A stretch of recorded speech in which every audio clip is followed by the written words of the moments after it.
Havel today. On air, online and on your smart speaker.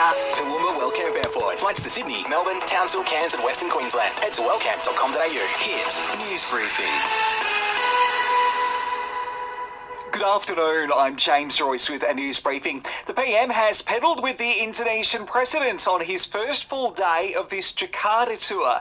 Anthony Albanese and Joko Widodo rode bikes around the presidential palace on the outskirts of the capital. They've now been behind closed doors holding talks. So what were they discussing? Strengthening our economic relationship, acting on climate change, foreign aid. Queensland state-run forensic labs will be the subject of a major inquiry over an issue that first came to light in a podcast series on the 2013 death of Mackay woman Shandy Blackburn.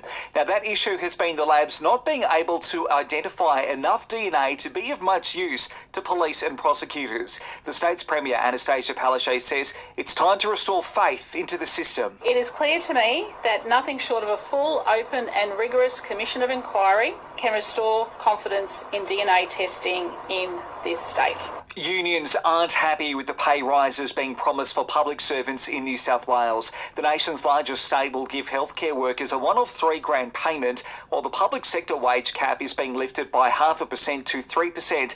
But Unions New South Wales says this isn't enough to keep up with inflation. And it's been a bad start to the year for Australians who've been scammed. Already, Aussies have been duped out of more than $200 million in 2022. Text message scams are now the most popular way for the tricksters to get our money. That's replaced the old-fashioned phone call. Wherever your journey takes you, insist on quality and reliability. Insist on an Australian-made Century battery. Find yours today at centurybatteries.com.au. Raiders winger Jordan Rapana has been hit with a Grade 2 dangerous contact charge after last night's game against the Roosters. He could get a one-match ban with an early guilty plea. Queensland has held its final training session at Sanctuary Cove on the Gold Coast before heading to enemy territory this afternoon. Of course, the Origin opener is in Sydney on Wednesday night. And Penrith has secured the signatures of two of its rising players, development player Sunay Taruva and first-grade prop Lindsay Smith, will remain at the club for the next 2 seasons. Source batteries and electronics. Your local Tesco partner. This is Hit Weather.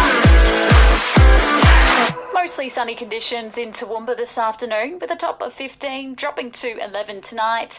Mostly sunny and 13 tomorrow with a low of 5 degrees. And our listener app is your new home of local news. Download to listen live or on demand now.